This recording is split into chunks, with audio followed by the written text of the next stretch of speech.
You're watching Chicago's leader in high school sports coverage. This is CN100. Mount Carmel's always a very physical team. Their offensive line will be very big. Their defense is physical. So on our side of the ball, I think we need to use our quickness on the defensive line, our quickness with our linebackers. We can't let them overtake us. I think we're a pretty good matchup. Again, I think they've got a little more experience than we do. You know, our only returning starter on offense was Jack White, who's an offensive lineman. He played tackle last year, now he's playing guard this year. And then we've got a handful of kids who returned off the defense. The nice thing is, even though we have a lot of kids who were not starters last year, they still played quite a bit. I know it's early in the year, but there's a lot of ramifications from this game. Catholic League Blue, obviously conference championship is what everyone's shooting for, so this is just the first step. Now that we're going into week 3, you know, we tell our guys, if you want to win the Catholic League Blue outright, you almost assuredly have to go undefeated. Because if you lose one game, like we have the last few years, we've been tri-conference champs or co-conference champs with someone else. Oh, it's going to be a great environment. It's going to be crazy. The place will be packed. This is why you come to Providence. This is why you play high school football, is to be in games like this.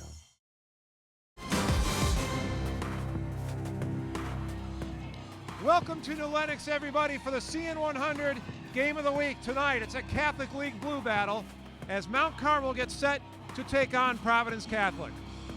Hello, everybody. I'm Jim Blaney, along with Jack McInerney, two of the premier high school teams in the state of Illinois. And Jack, let's get right to Mount Carmel. Lost a lot of guys off back-to-back state champions, but they're reloaded, but they're 1-1. They suffered a tough loss the opening week of the year, but they're rolling. They're a very good football team. Well, that type of loss to many teams, they wouldn't have even played those people. You got to remember, they played the #1 team in the state of Pennsylvania. They lost by 1 point. All the statistics show that they should have won that ball game. They missed an extra point and a field goal. Statistics show that they had doubled what St. Joe's had done, but yet they lost by a point. That was a big game for them. They played extremely well. The Celtics appear almost every year in the Game of the Week, and you're used to seeing them run the ball, be in control, have great defense. Well, they're going to be a little different tonight. They throw the ball all over the place. They've got outstanding receivers all over the field, a great quarterback, and they have blown out their first two opponents to go 2-0. Well, when you have bookend receivers, one going to the University of Iowa, one going to Notre Dame, you know that you can get the football to them. They're both 6'4", big targets. Mount Carmel's defensive backs are a little shorter. That could be a big advantage for Providence tonight. But the thing you got to remember is the quarterback is not a rookie. He threw for 20 touchdowns last year. But what he had last year that he doesn't have this year is he had a great running game. He had a back behind him that ran for almost 1,800 yards. So that could be the difference between a running game and a passing game for Providence. Saffold is in the slot to the right. No receivers to the left. They'll run the draw play, and they'll get good yardage and a first down, and look out, A.J. Lewis into the secondary for Providence, takes it over the 40-yard line down to the 39 before he is finally brought down by Brendan O'Hara. A big play on offense for Mount Carmel to keep their defense on the sideline for at least 4 more plays. Well, that's a big passing down for Mount Carmel, and that's what they'll do, run the screen and run the draw, usually before they'll ever throw it. But the key to that is the offensive line and how they block it. They show pass, and then they get off the ball and get on those linebackers. They have an uncovered man. Now they're making the adjustment right here. A little confusion in the secondary. Hunterford actually took a step forward to get that football, and Warfield makes a man miss. He's on his way to the end zone, and it is touchdown Providence. 36 yards on the scoring play between Hunterford and the sophomore Warfield. You can see right there, good execution, but he really makes something happen. Good speed right there for a sophomore, 200-pounder. You can see right there, good execution, how he looked away to pull the linebacker out of there, and then just a nice job of running with the football after he catches it. But an excellent job by the offensive line of getting downfield and making those blocks. Barker, Yunker, Zeman, Troy, and Zott did a fine job right there.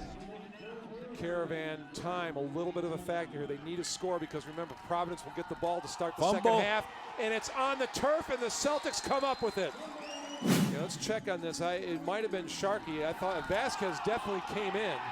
Well, actually, Dan Miller's the one that closed down and made the initial hit, number 2.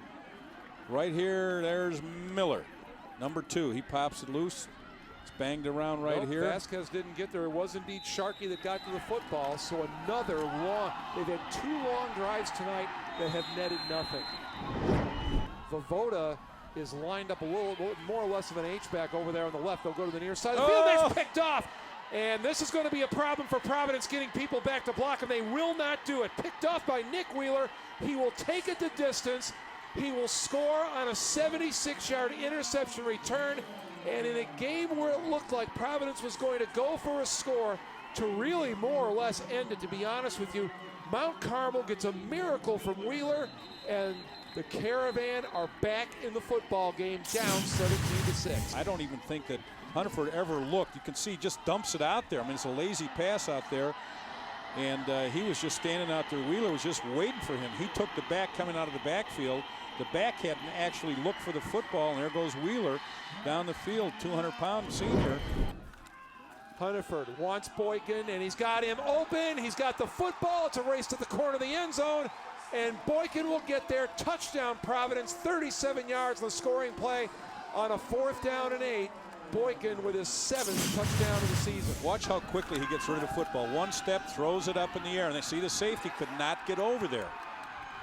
And they were going to him immediately without a doubt. Once they saw that safety there, you could see he just said, I'm giving you the ball, I'm throwing it up in the air, you go get it. Well, he's just a big dude that just grabs onto the football and runs hard. To view this exclusive Xfinity TV programming in its entirety, check the CN100 schedule for a list of airtimes, or view this program anytime on demand by selecting Get Local and choosing CN100.